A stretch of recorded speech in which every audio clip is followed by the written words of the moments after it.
ಕೆಲವೊಂದು ಬ್ಲೌಸ್ ಪೀಸ್ನ ನೋಡಿದ್ರೆ ನಿಜವಾಗ್ಲೂ ಬೇಜಾರಾಗುತ್ತೆ. ಕೆಲವೊಂದು ಸಲ ಬ್ಲೌಸ್ ಪೀಸ್ ಕಡಿಮೆ ಇರುತ್ತೆ, ಕೆಲವೊಂದು ಸಲ ಈ ರೀತಿ ಲೇಸ್ಗಳು ತುಂಬ ಕಡಿಮೆ ಕೊಟ್ಬಿಡ್ತಾರೆ. ಎರಡೂ ಸ್ಲೀವ್ಸಿಗೆ ಬರೋ ರೀತಿ ಇದನ್ನು ಕಟ್ ಮಾಡ್ಕೋಬೇಕು. ಇವಾಗ ಎರಡೂ ಸ್ಲೀವ್ಸಿಗೆ ನೀಟಾಗಿ ಬರಲ್ಲ. ಎರಡೂ ಸ್ಲೀವ್ಸಿಗೆ ಬರಬೇಕು ಅನ್ನೋ ರೀತಿ ಕಟ್ ಮಾಡ್ಕೊಳ್ಳೋದಕ್ಕೆ ಹೋದರೆ ಪ್ಯಾಚ್ ಆಗುತ್ತೆ. ಎರಡೂ ಕಡೆ ಪ್ಯಾಚ್ ಕೊಟ್ಕೋಬೇಕಾಗತ್ತೆ. ಸ್ಲೀವ್ಸಲ್ಲಿ ಎರಡೂ ಕಡೆ ಪ್ಯಾಚ್ ಕೊಟ್ಕೋಬೇಕಾಗತ್ತೆ. ಏಕೆಂದರೆ ಇದನ್ನು ಸೆಂಟ್ರಿಗೆ ಮಾಡಬೇಕಲ್ಲ ನಾವು, ಹಾಗಾಗಿ ಎರಡೂ ಕಡೆ ಪ್ಯಾಚ್ ಕೊಟ್ಕೋಬೇಕಾಗತ್ತೆ. ಈ ರೀತಿ ಎಲ್ಲ ತೊಂದರೆ ಆಗುತ್ತೆ. ಕೆಲವೊಂದು ತುಂಬ ಕಡಿಮೆ ಲೇಸ್ಗಳನ್ನ ಕೊಟ್ಬಿಡ್ತಾರೆ. ಈಗ ಕೆಲವೊಂದು ಬಿಚ್ಚಿ ಆಮೇಲೆ ಸ್ಟಿಚ್ ಮಾಡ್ಕೋಬೋದು, ಆದರೆ ಇದನ್ನು ಗಮ್ ಹಾಕಿ ಎಣಿಸಿರೋದ್ರಿಂದ ಬಿಚ್ಚಿ ಸ್ಟಿಚ್ ಮಾಡೋದಕ್ಕಾಗಲ್ಲ. ಈ ರೀತಿ ಎಲ್ಲ ಆದಾಗ ನಾವು ಯಾವ ರೀತಿ ಎಲ್ಲ ಸ್ಟಿಚ್ ಮಾಡ್ಬೋದು ಅನ್ನೋ ಒಂದಷ್ಟು ಐಡಿಯಾನ ನಿಮಗೆ ಕೊಡ್ತೀನಿ ಇವತ್ತಿನ ವಿಡಿಯೋದಲ್ಲಿ. ಪೂರ್ತಿ ವಿಡಿಯೋನ ನೋಡಿ. ಈ ವಿಡಿಯೋ ಇಷ್ಟ ಆಗಿರೋ ಲೈಕ್ ಮಾಡಿ. Hi friends, welcome to my channel. ಇವತ್ತಿನ ವಿಡಿಯೋದಲ್ಲಿ ಯಾವ ರೀತಿಯಾಗಿ ನಾವು ಇದನ್ನು ರೆಡಿ ಮಾಡ್ಕೋಬೋದು ಅನ್ನೋದನ್ನು ತೋರಿಸ್ಕೊಡ್ತೀನಿ. ತುಂಬ ಜನ ತುಂಬ ಚೆನ್ನಾಗಿ ಸ್ಟಿಚ್ ಮಾಡ್ತಿರ್ತೀರ, ಆದರೂ ಕೂಡ ಕೆಲವೊಂದಷ್ಟು ಐಡಿಯಾ ಅನ್ನೋದು ಸಿಗುತ್ತೆ. ನಾವು ಎಷ್ಟೇ ಚೆನ್ನಾಗಿ ಸ್ಟಿಚ್ ಮಾಡಿದ್ರು, ನಮಗೆ ಎಷ್ಟೇ ಐಡಿಯಾ ಇದೆ ಅಂದರೂ ನೋಡಿ, ಈ ರೀತಿ ಇಟ್ಕೊಂಡಾಗ ಅದು ನೋಡಿ ಒಂದು ಸ್ಲೀವ್ಸಿಗೆ ಅರ್ಧ ಬರುತ್ತೆ, ಒಂದು ಸ್ಲೀವ್ಸಿಗೆ ಪೂರ್ತಿಯಾಗಿ ಬರುತ್ತೆ. ಈ ರೀತಿ ಇಟ್ಕೊಳ್ಳೋಣ ಅಂದರೆ ನೋಡಿ, ಈ ರೀತಿ ಇಟ್ಕೊಂಡ್ರೆ, ಈ ರೀತಿ ಇಟ್ಕೊಂಡಾಗ ನೋಡಿ ಸ್ಲೀವ್ಸ್ನ ನಾನು ಕಟ್ ಮಾಡಿರುವಂಥ ಸ್ಲೀವ್ಸ್ನ ಇಟ್ಕೊಂಡು ತೋರಿಸ್ತೀನಿ ನಿಮಗೆ. ನೀಟಾಗಿ ಅದು ಲೇಸ್ ಏನಿದೆ ಅದು ಬರಬೇಕು ನಿಮಗೆ ಕರೆಕ್ಟಾಗಿ ಅನ್ನೋ ಹಾಗೆ ಈ ರೀತಿ ಇಟ್ಕೊಂಡ್ರೆ ಅರ್ಧ ಬ್ಲೌಸ್ ಪೀಸೇ ಒಂದು ಸೈಡ್ ಆಗಿಬಿಡುತ್ತೆ. ನೋಡಿ ಈ ರೀತಿ ಇಟ್ಕೋತೀನಿ. ನೋಡಿ ಈ ರೀತಿ ಇಟ್ಕೊಂಡಾಗ ನೋಡಿ, ಒಂದು ಸೈಡಲ್ಲ ಎರಡೂ ಸೈಡು ಜಾಸ್ತಿನೇ ನಾವು ಪ್ಯಾಚನ್ನ ಕೊಟ್ಕೋಬೇಕಾಗತ್ತೆ. ಎರಡೂ ಸೈಡು ಸ್ಲೀವ್ಸಿಗೆ ಪ್ಯಾಚನ್ನ ಕೊಟ್ಕೋಬೇಕಾಗತ್ತೆ. ಆದಷ್ಟು ತುಂಬ ವಿಡಿಯೋದಲ್ಲಿ ಹೇಳ್ತಿರ್ತೀನಿ, ಸ್ಲೀವ್ಸಿಗೆ ಎರಡೂ ಸೈಡು ಪ್ಯಾಚ್ ಕೊಟ್ಕೊಳ್ಳಿ, ಒಂದು ಸೈಡ್ ಪ್ಯಾಚ್ ಕೊಟ್ಕೋಬೇಡಿ ಅಂತ. ಆದಷ್ಟು ನಾನು ಇದೇ ರೀತಿಯೇ ಕೊಟ್ಕೊಳ್ಳೋದು. ಏಕೆಂದರೆ ಎರಡೂ ಸೈಡು ಪ್ಯಾಚ್ ಕೊಟ್ಟಾಗ ಕಡಿಮೆ ಬರುತ್ತೆ. ಆಗ ಮೇಲೆಲ್ಲೂ ನಾವು ಪ್ಯಾಚ್ ಕೊಟ್ಟಿದ್ದೀವಿ ಅನ್ನೋದು ಕಾಣಿಸಲ್ಲ. ಒಂದೇ ಸೈಡ್ ಕೊಟ್ಕೊಂಡಾಗ ಆದಷ್ಟು ಈಚೆ ಕಾಣಿಸುತ್ತೆ ಪ್ಯಾಚ್ ಕೊಟ್ಟಿರೋದು. ಹಾಗಾಗಿ ನಾನು ಆ ರೀತಿ ಮಾಡ್ಕೋತೀನಿ. ನೋಡಿ ಇವಾಗ ಇದನ್ನು ಕಟ್ ಮಾಡ್ಕೋತೀನಿ. ನಾನು ನೀಟಾಗಿ ಮೊದಲಿಗೆ ಈ ರೀತಿ ಕಟ್ ಮಾಡ್ಕೋತೀನಿ. ನಾನು ಏನು ತೋರಿಸ್ತಿದ್ದೀನಿ ಅದನ್ನು ಸಪ್ರೇಟಾಗಿ ಕಟ್ ಮಾಡ್ಕೊಂಡ್ಬಿಡ್ತೀನಿ. ಆದಷ್ಟು ನಾನು ಈ ಥರ ಸೀರೆಗಳಿಗೆ ತುಂಬ ಬ್ಲೌಸ್ಗಳನ್ನ ಸ್ಟಿಚ್ ಮಾಡಿದ್ದೀನಿ. ತುಂಬ ಅಂದರೆ ತುಂಬಾ ಕಡಿಮೆ ಲೇಸ್ ಬರುತ್ತೆ. ತುಂಬ ಜನ ಸ್ಟಿಚ್ ಮಾಡ್ತಿರುವಂಥ ಟೈಲರ್ಸ್ಗಳಿಗೆ ಗೊತ್ತಿರುತ್ತೆ ಈ ಥರದ್ದೆಲ್ಲ ಎಷ್ಟು ಕಡಿಮೆ ಬರುತ್ತೆ ಅಂತ. ತುಂಬ ಅಂದರೆ ತುಂಬಾ ಕಡಿಮೆ ಬಂದಿರುತ್ತೆ. ಅದನ್ನು ಎರಡೂ ಸ್ಲೀವ್ಸಿಗೆ ಸಾಕಾಗೋದೇ ಇಲ್ಲ. ಏನು ಮಾಡ್ತೀರಾ, ಅದನ್ನು ಹಾಕಿ ನಾವು ಈಗ ಸೀರಿಯಲ್ ಬಂದಿದೆ ಅದನ್ನು ಹಾಗೇ ಸ್ಟಿಚ್ ಮಾಡೋದು ಚೆನ್ನಾಗಿ ಕಾಣಿಸಲ್ಲ. ಸ್ಲೀವ್ಸಿಗೆ ಹೇಗಾದರೂ ಮಾಡಿ ಸ್ವಲ್ಪನಾದರೂ ಅಡ್ಜಸ್ಟ್ ಮಾಡಿ ಸ್ಟಿಚ್ ಮಾಡಬೇಕು ಅನ್ನೋದಕ್ಕೋಸ್ಕರ ಎರಡೂ ಸ್ಲೀವ್ಸಿಗೆ ಅದನ್ನು ಮಧ್ಯ ಕಟ್ ಮಾಡಿಕೊಂಡು ಆಮೇಲೆ ಸ್ಟಿಚ್ ಮಾಡ್ತೀನಿ. ಕೆಲವರು ಗಮ್ ಹಾಕಿ ಕೂಡ ಅಂಡಿಸ್ತಾರೆ, ಗಮ್ ಹಾಕಿ ಕೂಡ ಅಂಡಿಸ್ಬೋದು, ಆದರೆ ನಾನು ಸ್ಟಿಚ್ ಮಾಡಿ ತೋರಿಸ್ತೀನಿ. ಏಕೆಂದರೆ ಇದು ಸಾಫ್ಟ್ ಸೀರೆ ಆಗಿರೋದ್ರಿಂದ ನೀರಿಗೆಲ್ಲ ಹಾಕುವಂಥ ಚಾನ್ಸ್ ಇರುತ್ತೆ. ಆದಷ್ಟು ಈ ಥರದ ಸೀರೆಗಳನ್ನ ನೀರಿಗೆ ಹಾಕೋದ್ರಿಂದ ಸ್ಟಿಚ್ಚೇ ಹಾಕಿ ತೋರಿಸ್ತೀನಿ ನಿಮಗೆ ಯಾವ ರೀತಿ ಅದನ್ನು ಸ್ಟಿಚ್ ಮಾಡ್ಕೋಬೋದು ಅಂತ. ಇವಾಗ ನೋಡಿ ಸಪ್ರೇಟಾಗಿ ಕಟ್ ಮಾಡ್ಕೊಂಡ್ಬಿಟ್ಟೆ. ಕಟ್ ಮಾಡೋದಕ್ಕಿಂತ ಮುಂಚೆ ನಾನು ಹೇಳಬೇಕಿತ್ತು, ಎರಡೂ ಕಡೆ ಸ್ವಲ್ಪ ಸ್ವಲ್ಪ ಬಟ್ಟೆನ ಬಿಟ್ಕೋಬೇಕು. ಎರಡೂ ಸೈಡು ಏನು ಬಾರ್ಡ್ರನ್ನ ಕಟ್ ಮಾಡ್ಕೊಂಡಿದ್ದೀವಿ ಅದನ್ನು ಎರಡೂ ಸೈಡು, ಆ ಕಡೆ ಈ ಕಡೆ ಎರಡೂ ಸೈಡು ಬಟ್ಟೆ ಇರೋ ರೀತಿ ನೋಡ್ಕೊಂಡು ಕಟ್ ಮಾಡ್ಕೋಬೇಕು. ನಾವು ನೋಡ್ಕೊಂಡು ಕಟ್ ಮಾಡಿಕೊಂಡು ನೋಡಿ ಇವಾಗ ಈ ರೀತಿ ಇಟ್ಕೋತೀನಿ. ನೋಡಿ ಸ್ಲೀವ್ಸ್ನ ಈ ರೀತಿ ಇಟ್ಕೊಂಡ್ರೆ, ಈ ರೀತಿ ಇಟ್ಕೊಂಡ್ರೂ ಕೂಡ ಪ್ಯಾಚ್ ಬರುತ್ತೆ, ಸ್ವಲ್ಪ ಸ್ವಲ್ಪ ಪ್ಯಾಚ್ ಬರುತ್ತೆ. ಎರಡು ಸೈಡು ಸ್ವಲ್ಪ ಸ್ವಲ್ಪ ಪ್ಯಾಚ್ ಬರುತ್ತೆ. ಅದಕ್ಕೋಸ್ಕರ ಇವಾಗ ಇದು ಯಾವುದೇ ರೀತಿ ಡಿಸೈನ್ ಇಲ್ದಿರೋದ್ರಿಂದ ನಾವು ಯಾವ ರೀತಿ ಬೇಕಾದ್ರೆ ಇಟ್ಕೋಬೋದು. ನೋಡಿ ಈ ರೀತಿ ಇಟ್ಕೋತೀನಿ. ನಾನು ಈ ರೀತಿ ಇಟ್ಕೊಂಡಾಗ ನನಗೆ ಯಾವುದೇ ರೀತಿ ಸ್ಲೀವ್ಸ್ ಪ್ಯಾಚ್ ಬರಲ್ಲ, ಬಟ್ಟೆನೂ ಕೂಡ ಸಾಕಾಗುತ್ತೆ. ಹಾಗಾಗಿ ನಾನು ಈ ರೀತಿ ಇಟ್ಕೊಂಡು ಕಟ್ ಮಾಡ್ಕೋತೀನಿ. ನಿಮ್ಗೆ ಅರ್ಥ ಆಗಿರಬೇಕು, ಯಾವುದೇ ರೀತಿ ಡಿಸೈನ್ ಇಲ್ಲ, ಸಾದಾ ಬ್ಲೌಸು ಪೀಸು ಅನ್ನೋ ಆಗಿದ್ದರೆ ನೀವು ಈ ರೀತಿ ಕೂಡ ಇಟ್ಕೋಬೋದು. ನಾವು ಯಾವ ರೀತಿ ಕಟ್ ಮಾಡಿದ್ರೂ ಕೂಡ ಆಗುತ್ತೆ ಅನ್ನೋ ಆಗಿದ್ದರೆ ಈ ರೀತಿ ಉಲ್ಟಾ ಮಾಡಿ ಇಟ್ಕೊಂಡು ಕೂಡ ನೀವು ಯಾವುದೇ ರೀತಿ ಪ್ಯಾಚ್ ಬರಲ್ಲ, ಈಸಿ ಆಗುತ್ತೆ ನಿಮಗೆ. ಸ್ಲೀವ್ಸಿಗೆ ಪ್ಯಾಚ್ ಇದ್ದರೆ ಕೆಲವೊಂದು ಸಲ ತುಂಬ ಬೇಜಾರಾಗುತ್ತೆ. ಮತ್ತು ಈ ಥರದ ಬಟ್ಟೆ ಎಲ್ಲ ನಾವು ಪ್ಯಾಚ್ ಕೊಟ್ಟರು ಕೂಡ ಕೆಲವೊಂದು ಸಲ ಈಜೋಗ್ಬಿಡುತ್ತೆ ಜಾಸ್ತಿ ಪ್ಯಾಚ್ ಕೊಟ್ಟರೆ. ಹಾಗಾಗಿ ಈ ಒಂದಷ್ಟು ಐಡಿಯಾನ ಮಾಡಿಕೊಂಡು ನಾವು ಕಸ್ಟಮರ್ಗಳಿಗೆ ಚೆನ್ನಾಗಿ ಸ್ಟಿಚ್ ಮಾಡಿಕೊಡೋ ಪ್ರಯತ್ನ ಮಾಡಬೇಕು. ಈ ಥರದ್ದೆಲ್ಲ ಸಾಫ್ಟ್ ಬಟ್ಟೆಗಳನ್ನ ನಾವು ಆದಷ್ಟು ಸ್ಲೀವ್ಸಿಗೆ ಯಾವುದಕ್ಕಾದರೂ ಅಷ್ಟೇ ಪ್ಯಾಚ್ ಕೊಟ್ಟಾಗ ನಾವು ಎಲ್ಲಿ ಪ್ಯಾಚ್ ಕೊಟ್ಟಿರ್ತೀವಿ ನಮ್ಮ ಹೊಲಿಗೆಗಳು ಚೆನ್ನಾಗಿರುತ್ತೆ, ಆದರೆ ಬಟ್ಟೆನೇ ಈಚ್ಕೊಂಡು ಬಂದುಬಿಟ್ಟಿರುತ್ತೆ, ಈ ರೀತಿ ಆಗುತ್ತೆ. ಅದಕ್ಕೋಸ್ಕರ ಈ ಥರದಕ್ಕೆಲ್ಲ ಆದಷ್ಟು ಪ್ಯಾಚ್ ಕೊಡ್ದೇ ನಾವು ಕಸ್ಟಮರ್ಗೆ ಸ್ಟಿಚ್ ಮಾಡಿಕೊಡ್ಬೇಕು. ನೋಡಿ ಇವಾಗ ನೀಟಾಗಿ ಕಟ್ ಮಾಡ್ಕೊಂಡಿದ್ದೀನಿ, ಯಾವುದೇ ರೀತಿ ಪ್ಯಾಚ್ ಇಲ್ಲ ನನಗೆ. ಇವಾಗ ಸ್ಲೀವ್ಸು ಹೊಸ್ದಾಗಿ ಕಲಿತಿರ್ತೀರ, ಎಷ್ಟೋ ಜನ ನಿಮಗೆ ಚೆನ್ನಾಗಿ ಸ್ಟಿಚ್ ಮಾಡೋಕ್ಕೆ ಬಂದರೂ ಈ ಥರದ್ದೆಲ್ಲ ಐಡಿಯಾ ಗೊತ್ತಿರಲ್ಲ. ನಮಗಾದ್ರೂ ಅಷ್ಟೇ, ನಾವು ಎಷ್ಟೇ ಚೆನ್ನಾಗಿ ಸ್ಟಿಚ್ ಮಾಡಿದ್ರು ಒಬ್ಬರನ್ನ ನೋಡಿದಾಗ ಕಲಿಯುವಂಥದ್ದು ತುಂಬ ಇರುತ್ತೆ. ಎಷ್ಟೇ ಕಲ್ತಿದ್ದೀವಿ ಅಂದ್ರೂ ಕೂಡ ಆದಷ್ಟು ನೋಡಿಕೊಂಡು ಯಾವುದೇ ಕೆಲಸ ಮಾಡಬೇಕಾದ್ರೆ ನಾವು ಎಷ್ಟು ಚೆನ್ನಾಗಿ ಫಿನಿಶಿಂಗ್ ಕೊಡ್ತೀವಿ ಅನ್ನೋದ್ರ ಜೊತೆಗೆ ನಾವು ಎಷ್ಟು ಚೆನ್ನಾಗಿ ಕೆಲಸ ಮಾಡಿದ್ದೀವಿ, ಅದೆಷ್ಟು ಅವ್ರಿಗೆ ಇಷ್ಟ ಆಗಿದೆ, ಎಷ್ಟು ಪ್ಯಾಚ್ ಎಲ್ಲ ಇಲ್ಲ ಅದನ್ನು ನೋಡ್ಕೋಬೇಕು. ನೋಡಿ ಮೊದಲಿಗೆ ಇವಾಗ ನೀಟಾಗಿ ಇಟ್ಕೊತಿದ್ದೀನಿ. ಕೆಳಗಡೆಗೆ ಬ್ಲೌಸ್ ಪೀಸ್ನ ಇಟ್ಕೊಂಡಿದ್ದೀನಿ, ಅದ್ರ ಮೇಲೆ ಲೈನಿಂಗ್ ಇಟ್ಕೊಂಡು ನಾನು ಕಟ್ಟಿಂಗ್ ಮಾಡಬೇಕಾದ್ರೆ ಏನು ಅರ್ಧ ಇಂಚು ಮಾರ್ಕ್ ಮಾಡ್ಕೊಂಡಿದ್ದೀನಿ ಆ ಅರ್ಧ ಇಂಚಿಗೆ ಒಂದು ಸ್ಟಿಚ್ನ ಹಾಕೋತಿದ್ದೀನಿ ನೀಟಾಗಿ. ನೋಡಿ ನೀಟಾಗಿ ಈ ರೀತಿ ಸ್ಟಿಚ್ ಹಾಕೋಬೇಕು. ತುಂಬ ತೆಳುವಾದ ಬಟ್ಟೆ ಆಗಿರೋದ್ರಿಂದ ಆ ಕಡೆ ಈ ಕಡೆ ಜಾರುತ್ತೆ, ಬೇಕು ಅನ್ನೋಗಿದ್ರೆ ನೀವು ಗುಂಡ್ಪಿನ್ ಹಾಕ್ಕೊಂಡು ಸ್ಟಿಚ್ ಮಾಡ್ಕೊಳ್ಳಿ.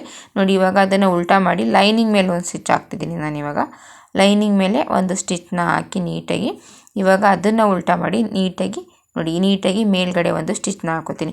ನೀಟಾಗಿ ಮೇಲ್ಗಡೆ ಒಂದು ಸ್ಟಿಚ್ ಹಾಕ್ಕೊಂಡು ಸುತ್ತ ಏನು ಕಟ್ ಮಾಡ್ಕೊಂಡಿದ್ದೀನಿ ಸ್ಲೀವ್ಸ್ ಲೈನಿಂಗ್ ಏನಿದೆ ಅದು ಸುತ್ತ ನೀಟಾಗಿ ಹೊಲಿಗೆನ ಹಾಕೋತೀನಿ. ಈ ಥರದ್ದೆಲ್ಲ ಒಂದಷ್ಟು ಐಡಿಯಾ ಮಾಡಿಕೊಂಡು ಸ್ಟಿಚ್ ಮಾಡೋದ್ರಿಂದ ಫಿನಿಶಿಂಗ್ ಚೆನ್ನಾಗಿರುತ್ತೆ. ಕಸ್ಟಮರ್ಗೆ ಯಾವುದೇ ರೀತಿ ಪ್ರಾಬ್ಲಮ್ ಬರಲ್ಲ, ಬಟ್ಟೆ ಈಜೋಗಲ್ಲ. ಮತ್ತು ಸ್ಲೀವ್ಸಿಗೆ ಜಾಸ್ತಿ ಪ್ಯಾಚ್ ಇದ್ದರೆ ನೋಡೋದಕ್ಕೂ ಚೆನ್ನಾಗಿ ಕಾಣಿಸಲ್ಲ. ಎಷ್ಟೊಂದು ಇದೆ ನೋಡಿ, ನಾವು 1-5 ನಿಮಿಷ ಯೋಚನೆ ಮಾಡಿ ಈ ರೀತಿ ಸ್ಟಿಚ್ ಮಾಡೋದ್ರಿಂದ ಎಷ್ಟೊಂದು ಪ್ರಾಬ್ಲಮ್ ಎಲ್ಲ ಇರಲ್ಲ ನಮಗೆ.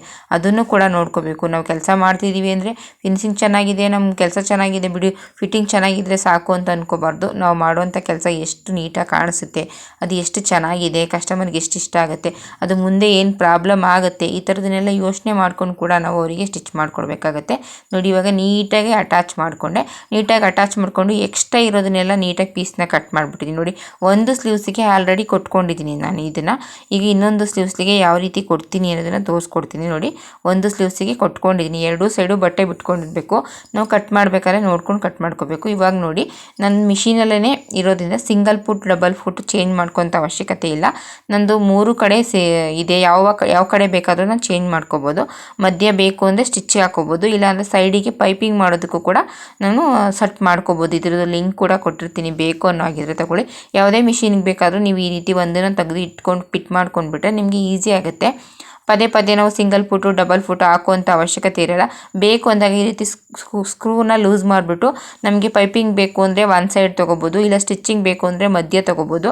ಈ ರೀತಿ ತೊಗೋಬೋದು. 3 ಕಡೆ ಇದೆ, ಮಧ್ಯ ಸ್ಟಿಚ್ ಇದೆ, ಆ ಕಡೆ ಈ ಕಡೆ 2 ಸೈಡು ಇದೆ. ಪೈಪಿಂಗ್ಗೆ ಯಾವ ಕಡೆ ಬೇಕು ಆ ಕಡೆ ಎಡಗಡೆ ಬಲಗಡೆಗೆ ನಮ್ಗೆ ಬೇಕು ಅನ್ನೋ ಕಡೆ ನಾವು ಪೈಪಿಂಗಿಗೆ ಬೇಕಾದರೆ ಅದನ್ನು ಸೆಟ್ ಮಾಡ್ಕೋಬೋದು. ನೋಡಿ ಈ ರೀತಿ ಸೆಟ್ ಮಾಡಿಕೊಂಡು ಇವಾಗ ನಾನು ಒಂದು ಸೈಡ್ ಸೆಟ್ ಮಾಡ್ಕೋತೀನಿ. ಏಕೆಂದರೆ ಅದು ಸ್ಟೋನ್ ಇರೋದ್ರಿಂದ ತಾಗುತ್ತೆ ಹೊಲಿಬೇಕಾದ್ರೆ, ಮಧ್ಯ ಸ್ಟಿಚ್ ಹಾಕೋದಕ್ಕಾಗಲ್ಲ. ಹಾಗಾಗಿ ಮೊದಲಿಗೆ ಸೆಟ್ ಮಾಡ್ಕೋತಿದ್ದೀನಿ ನಾನು. ಪೈಪಿಂಗಿಗೆ ಯಾವ ರೀತಿ ಸೆಟ್ ಮಾಡ್ಕೋತೀವಿ ಒಂದು ಸೈಡು ಸಿಂಗಲ್ ಫುಟ್ನ, ಆ ರೀತಿ ಸೆಟ್ ಮಾಡಿಕೊಂಡು ಆಮೇಲೆ ಸ್ಟಿಚ್ ಮಾಡ್ತೀನಿ. ನೋಡಿ ಇವಾಗ ಇದನ್ನು ಸ್ಟಿಚ್ ಮಾಡ್ತೀನಿ. ಇವಾಗ ಸ್ವಲ್ಪ ಬಟ್ಟೆ ಏನು ಬಿಟ್ಕೊಂಡಿದ್ದೀನಿ ಅದನ್ನು ಈ ರೀತಿ ಫೋಲ್ಡ್ ಮಾಡಿಕೊಂಡು ಸ್ವಲ್ಪ ಜಾಗನ ಬಿಟ್ಕೊಂಡಿದ್ದೀನಿ. ಏನು ಸ್ಟೋನ್ ಇದೆ ಅದ್ರ ಪಕ್ಕ ಸ್ವಲ್ಪ ಜಾಗನ ಬಿಟ್ಕೊಂಡು ಇವಾಗ ಅದ್ರ ಮೇಲೆ ಸ್ಟಿಚ್ ಹಾಕ್ತಿದ್ದೀನಿ ನಾನು. ಈ ರೀತಿ ಸ್ಟಿಚ್ ಮಾಡೋದ್ರಿಂದ ಯಾವುದೇ ರೀತಿ ಕಸ್ಟಮರು ಒರಟಾಗಿ ಬಳಸಿದ್ರು ಕೂಡ ಗಮ್ ಹಾಕಿದ್ರೆ ಕಿತ್ತೋಗಿಬಿಡುತ್ತೆ. ಈ ರೀತಿ ಹಾಕೋದ್ರಿಂದ ಯಾವುದೇ ರೀತಿ ಒರಟಾಗಿ ಕಸ್ಟಮರ್ ಬಳಸಿದ್ರು ಕೂಡ ಹೊಲಿಗೆ ಹಾಕಿರ್ತೀವಲ್ಲ ನೀಟಾಗಿ ಫಿನಿಶಿಂಗ್ ಅನ್ನೋದು ಚೆನ್ನಾಗಿರುತ್ತೆ. ಮತ್ತು ಏನು ಹಾಳಾಗಲ್ಲ, ಮತ್ತು ನೀರಿಗೆ ಹಾಕಿದ್ರೂ ಕೂಡ ಬಿಟ್ಟೋಗಲ್ಲ. ಹಾಗಾಗಿ ನಾನು ಆದಷ್ಟು ತುಂಬ ಬ್ಲೌಸ್ಗಳು ಇದೇ ರೀತಿಯಾಗಿ ಸ್ಟಿಚ್ ಮಾಡಿದ್ದೀನಿ ಅಂತ ಹೇಳ್ಬೋದು. ಆದಷ್ಟು ಈ ರೀತಿ ಇದಕ್ಕೆ ಬಫ್ ಸ್ಲೀವ್ಸು, ಬೋಟ್ ನೆಕ್ ಇದೇ ರೀತಿಯಾಗಿ ಸ್ಟಿಚ್ ಮಾಡಿದ್ದೀನಿ. ಜಾಸ್ತಿ ಐ ಬಫೇ ಸ್ಟಿಚ್ ಮಾಡಿದ್ದೀನಿ ಅಂತ ಹೇಳ್ಬೋದು. ಅದಕ್ಕೋಸ್ಕರ ನಿಮಗೂ ಕೂಡ ಕೆಲವೊಂದಷ್ಟು ಐಡಿಯಾ ಸಿಗುತ್ತೆ ಅನ್ನೋದಕ್ಕೋಸ್ಕರ ತುಂಬ ಜನ ಹೆಣ್ಮಕ್ಳು ವೀಡಿಯೋಸ್ನ ನೋಡಿಕೊಂಡು ನಿಮಗೆ ನೀವೇ ಸ್ಟಿಚ್ ಮಾಡ್ಕೊತಿರ್ತೀರ. ಈ ಥರದ್ದೆಲ್ಲ ಐಡಿಯಾ ಇದ್ದರೆ ನಿಮಗೂ ಕೂಡ ಒಂದು ಹೆಲ್ಪ್ ಆಗುತ್ತೆ ಅಂದ್ಕೊಂಡು ಈ ವಿಡಿಯೋನ ಮಾಡಾಕ್ತಿದ್ದೀನಿ. ಈ ವಿಡಿಯೋ ಇಷ್ಟ ಆಗಿದೆ ಆದಷ್ಟು ಶೇರ್ ಮಾಡಿ. ಯಾರೆಲ್ಲ ಕಲಿಯುವಂಥ ಹೆಣ್ಮಕ್ಳಿದ್ದಾರೆ ಅವರಿಗೆಲ್ಲ ಶೇರ್ ಮಾಡಿ. ನಿಮಗೂ ಕೂಡ ಹೆಲ್ಪ್ ಆಗುತ್ತೆ, ನನಗೂ ಕೂಡ ಸಪೋರ್ಟ್ ಆಗುತ್ತೆ. ಹೀಗೆ ಸಪೋರ್ಟ್ ಮಾಡ್ತೀನಿ. ನೋಡಿ ಇವಾಗ ನಿಧಾನಕ್ಕೆ ತಿರುಗಿಸ್ಕೊಂಡು ಒಂದು ಸಿಂಗಲ್ ಫುಟ್ ಇದ್ದರೆ ಸಿಂಗಲ್ ಫುಟ್ ಹಾಕ್ಕೊಳ್ಳಿ, ಇಲ್ಲಾಂದರೆ ಈ ರೀತಿ ಒಂದನ್ನು ತೊಗೊಂಡ್ರೆ ನೀವು ಯಾವುದೇ ನಾರ್ಮಲ್ ಮಿಷಿನ್ಗೂ ಕೂಡ ಆಗುತ್ತೆ. ತೊಗೊಂಡ್ರೆ ನೀವು ಈ ರೀತಿ ಯಾವಾಗ ಬೇಕಾವಾಗ ನೀವು ಸೆಟ್ ಮಾಡ್ಕೋಬೋದು. ಒಂದು ಸ್ವಲ್ಪ ಸ್ಕ್ರೂನ ಲೂಸ್ ಮಾಡಿಬಿಟ್ರೆ ಆ ಕಡೆ ಈ ಕಡೆ ಜರುಗಿಸ್ಕೊಂಡು ನೀವು ಸೆಟ್ ಮಾಡ್ಕೊಂಡು ಸ್ಟಿಚ್ ಮಾಡ್ಬೋದು. ಇದ್ರದ್ದು ಲಿಂಕು ಕೂಡ ಕೊಟ್ಟಿದ್ದೀನಿ, ಬೇಕು ಅನ್ನೋಗಿದ್ರೆ ತಗೊಳ್ಳಿ. ಇವಾಗ ನಿಧಾನಕ್ಕೆ ನಾನು ಸುತ್ತ ನೀಟಾಗಿ ಒಂದು ಸ್ಟಿಚ್ನ ಹಾಕೋತಿದ್ದೀನಿ. ಆದಷ್ಟು ಎಷ್ಟೋ ಜನ ತುಂಬ ಚೆನ್ನಾಗಿ ಸ್ಟಿಚ್ ಮಾಡ್ತಿರ್ತೀರ, ತುಂಬ ಎಲ್ಲ ಗೊತ್ತಿರುತ್ತೆ ಅಂತ ಅಂದ್ಕೊಂಡು ನಾವು ಕೆಲಸ ಮಾಡ್ತಿರ್ತೀವಿ. ಆದರೂ ಕೂಡ ಈ ರೀತಿ ಎಲ್ಲ ಕೆಲವೊಂದಷ್ಟು ಐಡಿಯಾ ಸಿಕ್ಕಿದಾಗ ನಮಗೂ ಕೂಡ ಹೆಲ್ಪ್ ಆಗುತ್ತೆ. ಅದಕ್ಕೋಸ್ಕರ ಈ ವಿಡಿಯೋನ ಮಾಡ್ತಿದ್ದೀನಿ. ಎಷ್ಟೋ ಜನ ಬೇರೆಯವ್ರನ್ನ ನೋಡಿದಾಗ ನಮ್ಗನ್ಸುತ್ತೆ ಈ ರೀತಿ ನಾವು ಮಾಡ್ಬೋದಿತ್ತಲ್ವಾ ಅಂತ. ಹಾಗಾಗಿ ನಿಮಗೂ ಕೂಡ ಈ ರೀತಿ ಎಲ್ಲ ಸ್ಟಿಚ್ ಮಾಡೋದ್ರಿಂದ ನಿಮಗೂ ಕೂಡ ನಿಮ್ಮ ಬ್ಲೌಸು ಫಿನಿಶಿಂಗ್ ಚೆನ್ನಾಗಿರುತ್ತೆ. ಮತ್ತು ಸೈಡ್ ಬಟ್ಟೆನ ಕೊಟ್ಟಾಗ ಆದಷ್ಟು ಈಜೋಗುತ್ತೆ ಒಂದಷ್ಟು ದಿನ ಯೂಸ್ ಮಾಡಿದ್ರೆ. ಅದು ಈ ರೀತಿ ಪ್ಯಾಚೆಲ್ಲ ಕಮ್ಮಿ ಕೊಟ್ಕೊಂಡ್ರೆ ನಾವು ಆದಷ್ಟು ಈಜೋಗಲ್ಲ. ಈ ರೀತಿ ಎಲ್ಲ ಐಡಿಯಾ ಮಾಡ್ಕೊಂಡು ಕಟ್ ಮಾಡ್ಕೊಳ್ಳಿ. ಆದಷ್ಟು ಸ್ಲೀವ್ಸಿಗೆ ಪ್ಯಾಚ್ ಕೊಡುವಾಗ ಜಾಸ್ತಿ ಬಟ್ಟೆನ ಒಳಗಡೆ ಕೂಳೆನ ಸ್ವಲ್ಪ ಜಾಸ್ತಿನ ಬಿಟ್ಕೊಂಡು ಸ್ಟಿಚ್ ಮಾಡ್ಕೊಳ್ಳಿ. ಈ ರೀತಿ ಎಲ್ಲ ಮಾಡೋದ್ರಿಂದ ಫಿನಿಶಿಂಗ್ ಅನ್ನೋದು ತುಂಬಾ ಚೆನ್ನಾಗಿರುತ್ತೆ ಅಂತ ಹೇಳ್ಬೋದು. ಸ್ಲೀವ್ಸಿಗೆ ಪ್ಯಾಚ್ ಕೊಡುವಾಗ ಎರಡೂ ಕಡೆ ಪ್ಯಾಚ್ ಕೊಟ್ಕೊಳ್ಳಿ. ಆದಷ್ಟು ಒಂದೇ ಸೈಡು ಯಾವತ್ತೂ ಪ್ಯಾಚ್ ಕೊಟ್ಕೋಬೇಡಿ. ಆದಷ್ಟು ಈಚೆ ಕಾಣಿಸುತ್ತೆ ಒಂದು ಸೈಡ್ ಕೊಟ್ಕೊಂಡಾಗ. ನೋಡಿ ಎಷ್ಟು ನೀಟಾಗಿ ಬಂತು ಅಂತ, ತುಂಬ ಚೆನ್ನಾಗಿ ಬಂತು. ಈ ರೀತಿ ಮಾಡೋದ್ರಿಂದ ನೋಡಿ ಮಧ್ಯ ಬರುತ್ತೆ. ಈ ರೀತಿ ಮಾಡೋದ್ರಿಂದ ಸ್ಲೀವ್ಸು ಕೂಡ ಎಲ್ಲೂ ಖಾಲಿ ಅಂತ ಅನಿಸಲ್ಲ. ಒಂದು ಸೈಡ್ ಬಂದುಬಿಟ್ರೆ ಒಂದು ಸೈಡ್ ಉದ್ದ ಒಂದು ಸೈಡ್ ಚಿಕ್ಕದಾಗುತ್ತೆ, ಮತ್ತು ಬ್ಯಾಕು ಬಾರ್ಡ್ರ್ ಇದ್ದರೆ ಫ್ರಂಟು ಬಾರ್ಡ್ರ್ ಇರಲ್ಲ, ಈ ರೀತಿ ಆಗುತ್ತೆ. ಇಲ್ಲ ಫ್ರಂಟಿಗೆ ಬಾರ್ಡ್ರ್ ಬಂದರೆ ಬ್ಯಾಕಿಗೆ ಬಾರ್ಡ್ರ್ ಇರಲ್ಲ, ಈ ರೀತಿ ಆಗುತ್ತೆ. ಅದ್ರ ಬದಲು ಈ ರೀತಿ ಸಪ್ರೇಟಾಗಿ ನಾವು ಸ್ಟಿಚ್ ಮಾಡೋದ್ರಿಂದ ಸ್ಲೀವ್ಸ್ ಫಿನಿಶಿಂಗು ಚೆನ್ನಾಗಿರುತ್ತೆ, ಪ್ಯಾಚು ಬರಲ್ಲ, ಮತ್ತು ನೀಟಾಗಿ ಸ್ಲೀವ್ಸ್ ಬಾರ್ಡ್ರ್ ಏನಿದೆ ಆ ಬಾರ್ಡ್ರು ಕೂಡ ನೀಟಾಗಿ ನೋಡಿ ಏನು ತೋರಿಸ್ತಿದ್ದೀನಿ ನಾನು. ಈ ರೀತಿಯಾಗಿ ಸ್ಲೀವ್ಸ್ನ ಟ್ರಕ್ ಹಾಕಿದ್ರೆ ಖಾಲಿ ಇರುವಂಥದ್ದು ಒಳಗಡೆ ಸೇರಿಕೊಳ್ಳುತ್ತೆ. ಇದ್ರ ಫಿನಿಶಿಂಗ್ ಕೂಡ ತುಂಬ ಚೆನ್ನಾಗಿರುತ್ತೆ. ಈ ವಿಡಿಯೋ ಇಷ್ಟ ಆಗಿದ್ರೆ ಆದಷ್ಟು ಶೇರ್ ಮಾಡಿ, ಹೀಗೆ ಸಪೋರ್ಟ್ ಮಾಡ್ತೀರಿ, ಆದಷ್ಟು ಲೈಕ್ ಮಾಡಿ ಅಂತ ಕೇಳ್ಕೊತೀನಿ. ಈ ವಿಡಿಯೋ ಇಷ್ಟ ಆಗಿದ್ರೆ ಶೇರ್ ಮಾಡಿ, ಲೈಕ್ ಮಾಡಿ, ಹೀಗೆ ಸಪೋರ್ಟ್ ಮಾಡ್ತೀರಿ. ನನ್ನಿಂದ ಎಷ್ಟು ಸಾಧ್ಯನೋ ನನಗೆ ಎಷ್ಟು ಗೊತ್ತು ಅಷ್ಟನ್ನ ವಿಡಿಯೋ ಮಾಡೋಕ್ಕೋ ಪ್ರಯತ್ನ ಮಾಡ್ತೀನಿ. ಹೀಗೆ ಸಪೋರ್ಟ್ ಮಾಡ್ತೀರಿ. ನೋಡಿ ಎಷ್ಟು ನೀಟಾಗಿ ಬಂದಿದೆ ಅಂತ, ಎರಡೂ ಸ್ಲೀವ್ಸಿಗೆ ಸಮವಾಗಿ ಬಂದಿದೆ. ಈ ವಿಡಿಯೋ ಇಷ್ಟ ಆಗಿದ್ರೆ ಲೈಕ್ ಮಾಡಿ.